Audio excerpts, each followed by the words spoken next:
This is the case of Brian Nichols, a convict who murdered everyone in cold blood in court to avoid his punishment. This is a story of violence, escape, and terror that shook the city of Atlanta in 2005.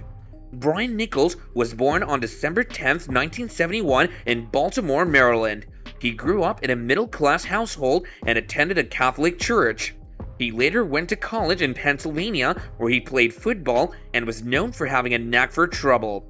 He dropped out of college and moved to Georgia in 1995, where he worked for Hewlett-Packard and UPS. Brian had a history of criminal behavior before his infamous courthouse rampage. He was on probation from 1996 to 1999 for a felony drug case in Cobb County, Georgia. He was arrested with a small amount of marijuana.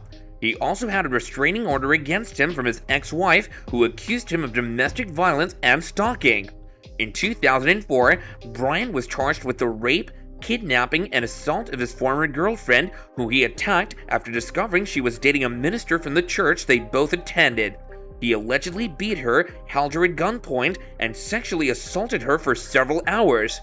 The first attempt at a trial ended with a mistrial and a hung jury. While awaiting a second trial, Brian became increasingly paranoid and angry. He believed that he was being framed by the police and the prosecutors, who he claimed were racist and corrupt. He also felt that his defense attorney was incompetent and untrustworthy. He tried to fire him several times, but the judge denied his requests. Brian also tried to smuggle weapons into the courtroom by hiding them in his shoes. He had made shanks out of metal spoons and pens, which he planned to use to stab anyone who tried to stop him from escaping. He also asked a friend to help him obtain a gun and a getaway car, but his friend refused and reported him to the authorities. Nichols' friends and family members were worried about his mental state and his intentions. They tried to persuade him to plead guilty or accept a plea deal, but he refused. He insisted that he was innocent and he would prove it in court. On March 11, 2005, Brian overpowered a sheriff's deputy while changing clothes at the Fulton County Courthouse.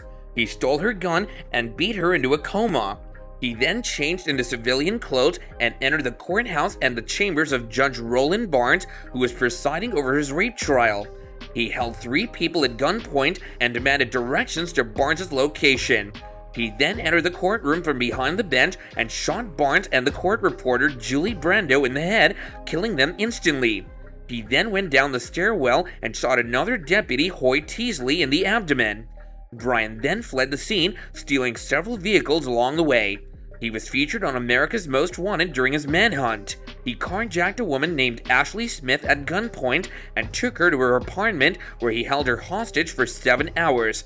During that time, Ashley managed to calm him down by reading passages from The Purpose-Driven Life, a Christian book by Rick Warren.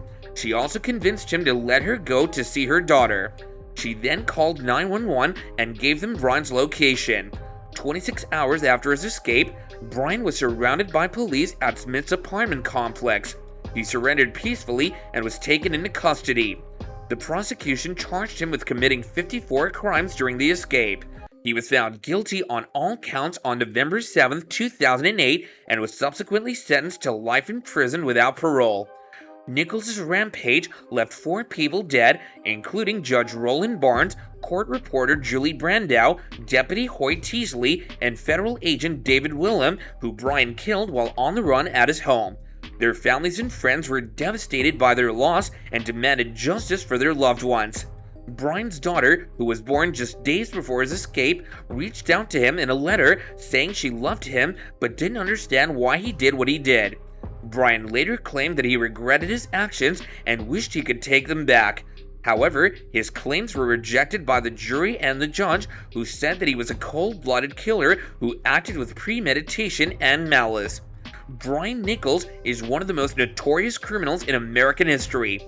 His case is an example of how one man's desperation can lead to a horrific tragedy that affects many lives.